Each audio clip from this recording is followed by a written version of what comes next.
Sir Chandrababu Naidu గారు ఒక కీలక నిర్ణయం తీసుకున్నారని అన్ని ప్రభుత్వ కార్యాలయాల్లో చంద్రబాబు గారితో ఫోటో పాటు పవన్ కళ్యాణ్ గారి ఫోటో కూడా ఉంచాలని చెప్పేసి ఒక నిర్ణయం తీసుకున్నట్టు తెలుస్తుంది. మరి ఇందుకు సంబంధించిన ఫోటోలు కూడా వైరల్ అవుతున్నాయి. ఈ నిర్ణయం అసలు చంద్రబాబు గారు ఎందుకు తీసుకున్నట్టు సార్? మామూలుగా అయితే రాజ్యాంగంలో ఎక్కడా కూడా డిప్యూటీ సీఎం అనే పోస్ట్ లేదు. దానికేమి రాజ్యాంగ శాంక్టిటీ అంటారు కదా, అటువంటిది ఏమి లేదు. అది ఊరికే ఇస్తూ ఉంటారు, పొలిటికల్ రీజన్స్తో ఇస్తూ ఉంటారు.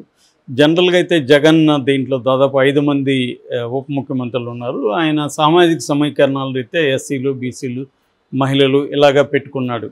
సో వాళ్ళకి ఒక సింబాలిక్గా ఉప ముఖ్యమంత్రి ఇవ్వడం అనేది చేశాడు. అంతవరకు ప్రయోజనం నెరవేరింది. కానీ వాళ్ళకి సపరేట్గా ప్రోటోకాల్స్ కానీ, వాళ్ళకి సపరేట్గా దానివల్ల బెనిఫిట్స్ కానీ ఏమీ లేవు.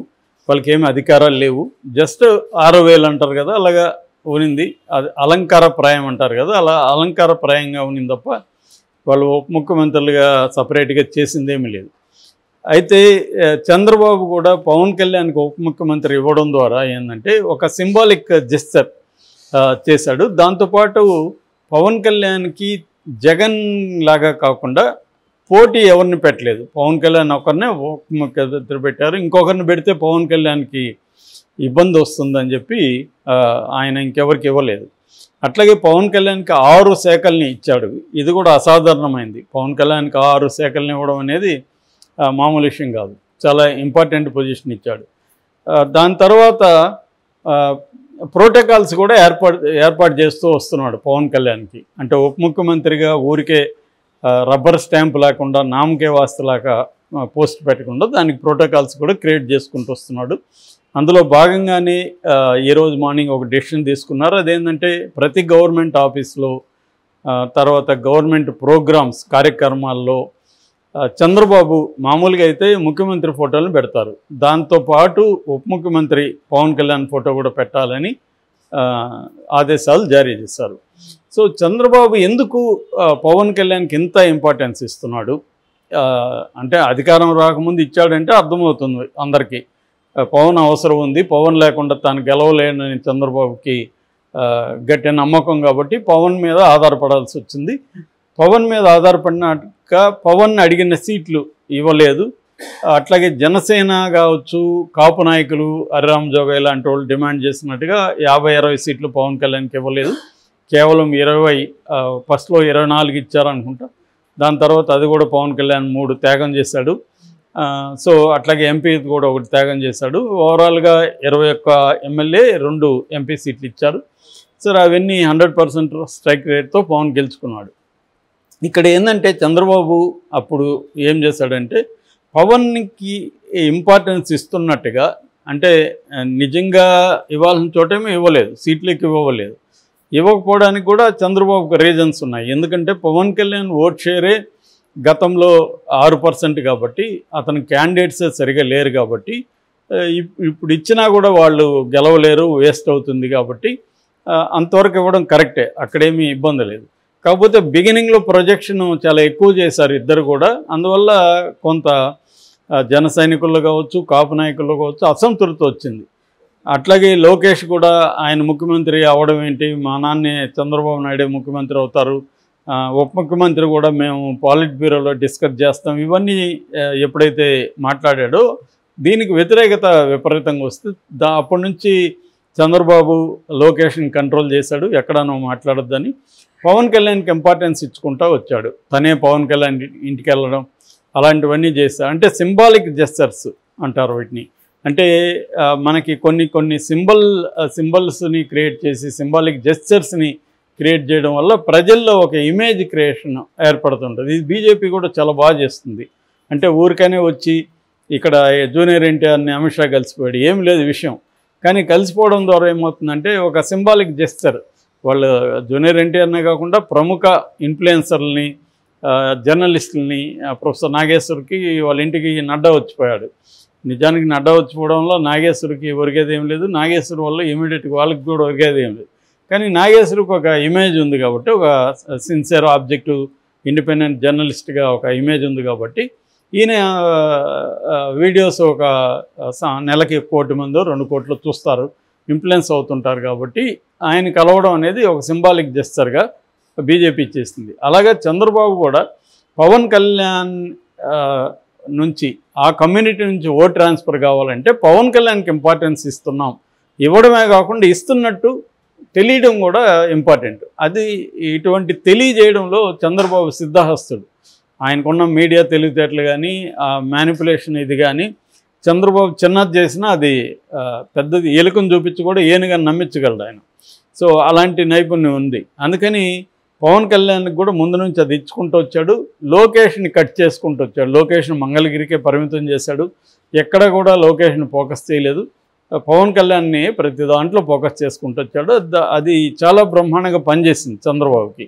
అందువల్ల మొత్తం కాపు కమ్యూనిటీ కమ్మ కమ్యూనిటీ ఏకం కాగలిగింది. కాపులు బీసీలు బలంగా కూటమికి ఓటేయడం వల్లే వీళ్ళు గెలిచారని కూడా సిఎస్డిఎస్ లోకనీతి పోస్ట్ పోల్ సర్వేలో కూడా క్లియర్గా వాళ్ళు చెప్పింది ఏంటంటే ఇది సోషల్ అలయన్సే. సోషల్ అలయన్స్ అనేది ప్రధానంగా పనిచేసింది. అంటే పవన్ కళ్యాణ్ కానీ చంద్రబాబుతో కలవకుండా ఉంటే చంద్రబాబు గెలిచే పరిస్థితి లేదు అనేదే పోస్ట్ పోల్ సర్వేలు కూడా చెప్తున్నాయి. సో క్లియర్గా ఏంటంటే అందువల్ల పవన్ కళ్యాణ్కి ఇంపార్టెన్స్ అనేది జాగ్రత్తగా ఇచ్చుకుంటూ వచ్చాడు. ఇప్పుడు సొంతంగా చంద్రబాబుకే 135 సీట్లు ఉన్నాయి, కూటమికి 164 ఉన్నాయి. సో పవన్ కళ్యాణ్ అవసరం ఏ రకంగానే చంద్రబాబుకి లేదు. అయినా పవన్ కళ్యాణ్కి విపరీతమైన ఇంపార్టెన్స్ ఇస్తున్నాడు. తన సెకండ్ పొజిషన్ పెట్టడం కానీ, పవన్ కళ్యాణ్ స్టేజ్ల మీద గౌరవించే పద్ధతి కానీ, లోకేష్ పవన్ కళ్యాణ్ పాదాలకి వద్దన్నా కూడా నమస్కరించి ఆశీర్వాదం పెద్దన్నలాగా ఆశీర్వాదం తీసుకోవడం కానీ, ఇవన్నీ ఏంటంటే సింబాలిక్ జెస్చర్స్. అట్లాగే ఈరోజు ఫోటోలు గవర్నమెంట్ దీంట్లో పెట్టడం కూడా ఒక సింబాలిక్ జెస్చర్. ఎందుకంటే నెక్స్ట్ 5 ఏళ్ల తర్వాత కూడా చంద్రబాబు ఒంటరిగా పోటీ చేయడానికి రెడీగా లేడు. ఖచ్చితంగా పవన్ కళ్యాణ్తోనే వెళ్ళాలి. సోషల్ అలయన్స్ ఏదైతే ఉందో ఇది వర్కౌట్ అయింది. సో దీన్ని ముందుకు తీసుకెళ్ళాలి. రెండోది పవన్ కళ్యాణ్ ఉండడం వల్ల చంద్రబాబు పరిపాలన, చంద్రబాబు హామీల వెనకడుగు ఇవన్నీ జనాలకు తెలుసు కాబట్టి చంద్రబాబు ఒకడైతే విశ్వసనీయత కూడా అంత ఎఫెక్టివ్గా ఉండదు. కానీ పవన్ కళ్యాణ్ చేరడం వల్ల పవన్ కళ్యాణ్ ఫ్రెష్గా ఉన్నాడు, అతనికి ఏమి నెగిటివ్ ఆస్పెక్ట్స్ లేవు. అందుకని వైసీపీ వాళ్ళు కూడా అతని మీద విమర్శించడానికి పిల్లల విషయం తీసుకొచ్చారు తప్ప ఇంక వేరే ఇష్యూ ఏం లేదు. పవన్ కళ్యాణ్ కుంభకోణాలు చేయలేదు, పవన్ కళ్యాణ్కి హామీలు ఇచ్చి వెనక్కి పోలేదు, ఇవన్నీ లేవుగా, అధికారమే రాలేదు కాబట్టి అది చంద్రబాబుకి ఆ ఇమేజ్ బాగా ఉపయోగపడింది చంద్రబాబుకి. రెండోది నేను గ్యారంటీ, ఈ హామీలకి నేను గ్యారంటీ అని చంద్రబాబు తరపున పవన్ కళ్యాణ్ మాట్లాడడం, చాలా విషయాల్ని తను ఓన్ చేసుకొని నేను అని మాట్లాడడం, ఇవన్నీ జనాలకు కొత్తగా అనిపించాయి. ఒక కొత్త ఎలిమెంటు దీంట్లోకి యాడ్ అయింది. సో అందుకని నెక్స్ట్ 5 ఏళ్ల తర్వాత కూడా పవన్ కళ్యాణ్ ఇదే విధంగా జాగ్రత్తగా చూసుకుంటూ అతను అడిగినవన్నీ ఇస్తూ అతన్ని జాగ్రత్తగా చూసుకోవడం ద్వారా ఇది పవన్ కళ్యాణ్ని జాగ్రత్తగా చూసుకోవడం అంటే అర్థం పవన్ కళ్యాణ్ వెనకున్న కాపు సామాజిక వర్గాన్ని జాగ్రత్తగా చూసుకోవడం. ఈ కాపు కమ్మ బీసీ ఈ కాంబినేషన్ని జాగ్రత్తగా చూసుకుంటే 2029లో కూడా మనకు తిరుగుండదు అనేది చంద్రబాబు బతుకున్నంత వరకు పవన్ కళ్యాణ్ తిరుగుబాటు చేయడు. చంద్రబాబు లేనప్పుడు వీళ్ళిద్దరి మధ్య ప్రాబ్లమ్స్ వచ్చే విధంగా ఉంది. ఇది ఒక ఎలిమెంట్. రెండో ఎలిమెంటు మోడీకి పవన్ పట్ల ఉండే ప్రత్యేక ఇంట్రెస్ట్. మోడీ పవన్కి విపరీతమైన ఇంపార్టెన్స్ ఇస్తున్నాడు.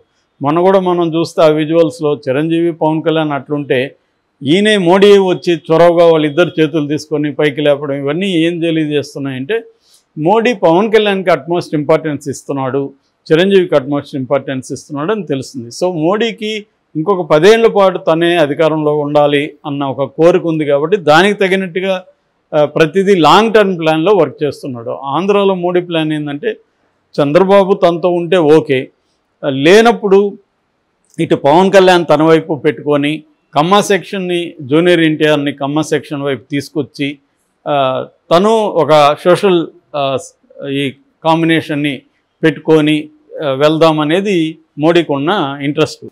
అది చంద్రబాబుకు తెలుసు. అందుకని ఎవరినో మీరు ఎందుకు తేవాలి, మేమే మీతో ఉంటాం అన్న జెస్చర్ని చంద్రబాబు చూపిస్తున్నాడు.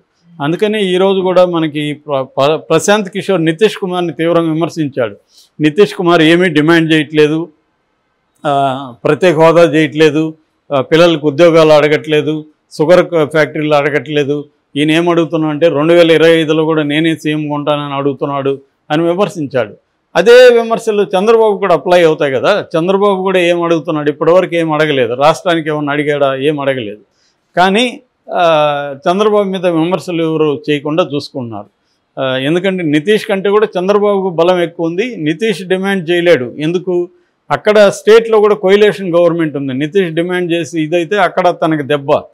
చంద్రబాబుకు అవేమీ లేవు. చంద్రబాబుకు అబ్సల్యూట్ మెజార్టీ ఉంది, 16 మంది ఎంపీలు ఉన్నారు, అయినా కూడా డిమాండ్ చేయట్లేదంటే అర్థం చంద్రబాబుకు కూడా భయం ఉంది. మనం ఈ కోయిలేషన్ నుంచి బయటకు వస్తే మళ్ళీ 2029లో గెలవలేము అనే ఒక భయం ఉంది. కాబట్టి పవన్ కళ్యాణ్కి ఇంపార్టెన్స్ ఇస్తున్నాడు.